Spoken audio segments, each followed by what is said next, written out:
और इस श्रद्धा चैप्टर का सबसे ज़्यादा इम्पॉर्टेंट पार्ट मुझे जो लगा वो मैं बताती हूँ, वो ये है कि आपकी वाणी की क्या तपस्या होनी चाहिए। हम शारीरिक तपस्या कर लेते हैं, अपने आप को स्वच्छ रखते हैं, हम मन की भी कर लेते हैं, हम इंद्रियों को कंट्रोल में कर लेते हैं, बट जहाँ बात वाणी की तपस्या की आती है, आप जो देखते हैं ज़्यादातर लोग घरों में भी हम देखते हैं कितना अपशब्द एक दूसरे को बोलते हैं, बिना सोचे समझे एक दूसरे को आहत करते हैं। जब घर वालों को ही हम इम्पोर्टेंस नहीं देते, उन्हें आहत करते हैं, तो बाहर सोचिए ऐसे लोग बाहर वालों से किस तरह व्यवहार करते होंगे। और मैं कहती हूँ, जब भगवान ने कहा है सब में मैं हूँ, तो आप अपनी वाणी से किसी को भी कष्ट पहुँचा रहे हैं, तो आप अगर बेहोशी में ऐसा बोले जा रहे हैं, तो अभी संभलने का वक्त है। आप एक एक कर्म अपने लिए बना रहे हैं, किसी को अपशब्द कहा, उसकी आँख से एक आंसू टपका, उसमें भी ईश्वर है, उसके अंदर बैठे ईश्वर को कष्ट हुआ, और आपके अंदर बैठे चित्त में, कहते हैं ना चित्रगुप्त कोई नहीं है, वो नोट कर लेता है, ये अपशब्द कहा, वो रोया, हमारा मन देख रहा है ना, अगर हमें याद आ जाएगा तो सारा इंस्टेंस याद आ जाएगा, हमने उसको बोला वो ऐसे रोया, फिर हम क्या कहते हैं हमें बड़ा मजा आया, हमने उसको मजा चखाया। जी नहीं, आपका मन उसे नोट कर रहा है।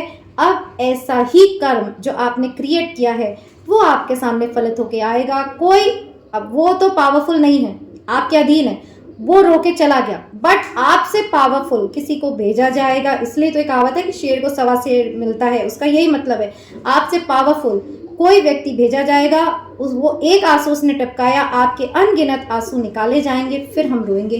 हम तो सबके साथ अच्छे, साथ ही बुरा क्या होता है, हमने तो किसी का दिल नहीं दुखाया, तो आप भूल जाते हैं, बट आपका मन नहीं भूलता।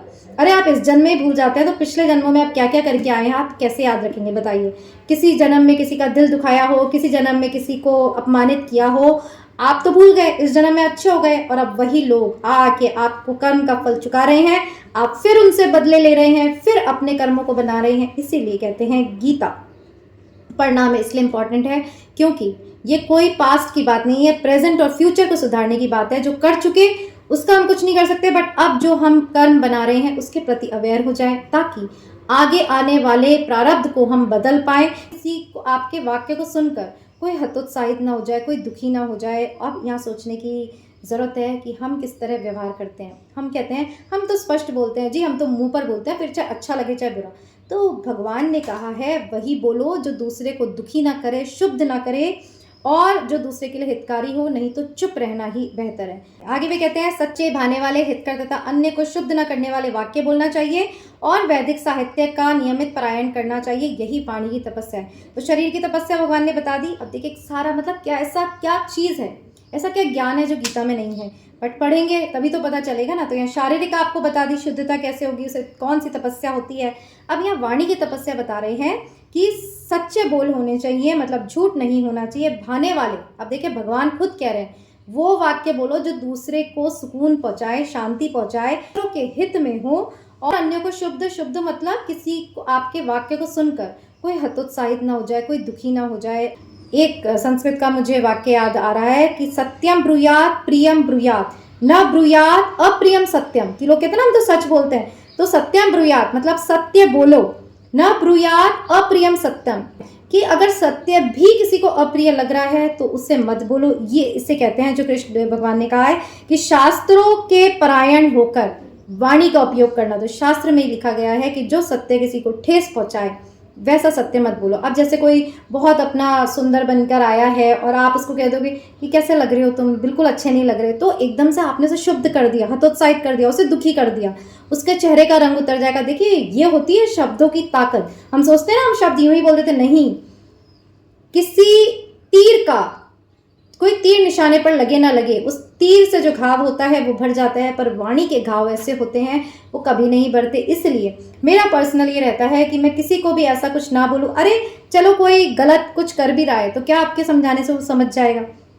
या अगर कोई अच्छा नहीं भी लग रहा तो आप उसको इस तरह इंगित करेंगे। आप कोशिश कर सकते हैं कि चलो भाई इसमें ये कुछ गलत हो गया, जैसे शादी वगैरह में किसी का मेकअप गलत हो गया तो आपने ठीक कर दिया। मैं उदाहरण के तौर पे बता रही हूँ, क्योंकि गीता जो है वो प्रैक्टिकल एप्लीकेशन है। अब उसको प्रैक्टिकल एप्लीकेशन आप करेंगे कैसे, छोटी छोटी चीज़ों में, कि अगर कोई किसी ने ढंग से कुछ पहन नहीं रखा आप उसे पहना दीजिए, आप मदद करिए, पर उसको नीचा मत दिखाइए, उसको हतोत्साहित मत करिए, उसको दुखी मत करिए।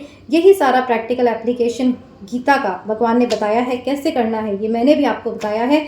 किसी को भी ऐसे शब्द नहीं बोलने हैं जो कि इसको दुखी करे, कि हम किसी का अपमान नहीं करें तो आगे हमारा अपमान नहीं होगा, फिर जब ऐसा योगी व्यक्ति, जब हम योग में स्थित होते हैं, मतलब ये सारी चीज़ों को, गुणों को अपनाते हैं, फिर कहते हैं वो किसी से भय नहीं रखता। क्यों? क्योंकि उसे पता है हमने अच्छे कर्म किए, उसका फल अच्छा ही आएगा, और कोई बुरा फल आता है तो वो चुपचाप होकर उसे भोग लेता है। तो आपने संतों को देखा होगा, जब उन पर कोई भी आरोप लगाए जाते हैं या कोई भी अपशब्द कोई कहता है तो वो शांत बैठे रहते हैं। क्यों? क्योंकि उनको पता है अभी तो वो संत हैं, अभी तो वो अच्छा अच्छा करे, पर किस जन्म में किसको क्या क्या बोलकर आए हैं, इसलिए वो भोग कर, वो बेवकूफ़ नहीं है, वो कायर नहीं है, वो समझदार हैं, इसलिए वो उसे भोग कर उसको वहीं ख़त्म कर रहे हैं। और हम क्या करते हैं? किसी ने गाली दी, हमने 10 गाली दे दी, मतलब फिर हमने क्रिएट कर लिया कि कोई हमें 20 गाली देने वाला आएगा। ऐसा है ये कर्मजाल। इसलिए पूरी गीता में सबसे ज़्यादा इम्पोर्टेंस और स्ट्रेस भगवान ने इसी पर दिया है कि कर्मों की सजगता कैसे आपको रखनी है। और अगर आप रख लेंगे, और अगर ये सुन के भी रख लेंगे, अब भी आप अवेयर हो जाएंगे, तो आने वाला जो जीवन है आपका सुखद होगा, और भी कई जीवन सुखद हो जाएंगे। क्योंकि एक जन्म किए हुए कर्म हम इसी जन्म में नहीं भोगते, यही भगवान का निर्णय होता है, और यही भगवान का दंड भी होता है कि वो हमें सब विस्मृत करा देता है कि ले बच्चे, अब तू सब भूल जा कि तूने क्या किया है, अब अगला जन्म ले। और तू सोच, और हम सोचते हैं कि हम तो बस ये ऐसा शरीर बन के आ गए हैं, हम नया फ्रेश जीवन स्टार्ट कर रहे हैं, हम अच्छा कर रहे हैं तो हमको अच्छा मिलेगा। जी नहीं, हम रोते हैं ना कि हम अच्छे हैं सबके साथ, तो भी हमें कोई बुरा करने वाला क्यों आता है? क्योंकि हमारा दंड है जो पिछले जन्मों में क्रिएट किया। अरे आपको बुद्धि दी थी ना भगवान ने कि सबसे अच्छा करो, उस समय क्यों नहीं करी, तो इस जन्म में आप सब भूल गए, और वो बुरा जिन जिन के साथ किया वो आपके बदले चुकाने आ रहे हैं। तो अगर आप इस सभी जंजाल से, अब देखिए मुझे इतनी क्लैरिफिकेशन इसलिए है क्योंकि जब मैं ऐसे सवाल मेरे गुरु से पूछती थी तो फिर वो मुझे इसी तरह समझाते थे कि कुछ भी हुआ है इस प्रारब्ध को यहीं भोग कर काट लो, ये कायरता नहीं है। इसलिए कहते हैं संत कायर नहीं होते, वो साहसी होते हैं। अपना अपमान सहना, इससे बड़ा साहस क्या होगा? किसी को वापस जवाब दे देना, ये तो बहुत छोटी बात हो गई, हर कोई कर लेगा। बट कोई ये समझ जाए कि ये मेरा ही किया हुआ कोई कर्म है जो मेरे आगे आ गया है, हे प्रभु मुझे क्षमा करना, और इसको भी क्षमा करना, क्योंकि ये निमित्त बनकर आया है तो इससे भी दंड तो मिलेगा, अभी नहीं तो अगले जन्म में मिलेगा। तो आप सद्भावना रखिए, इसे भी क्षमा करना, मुझे भी क्षमा करना, तब ईश्वर इंटरफेयर करके आपकी डेस्टिनी को बदलते हैं। अदरवाइज रोते रहिए, भिड़ते रहिए, लोगों से बदले लेते रहिए, इसी तरह जीवन इतने जीकर आ गए हैं, आगे भी जी लेंगे।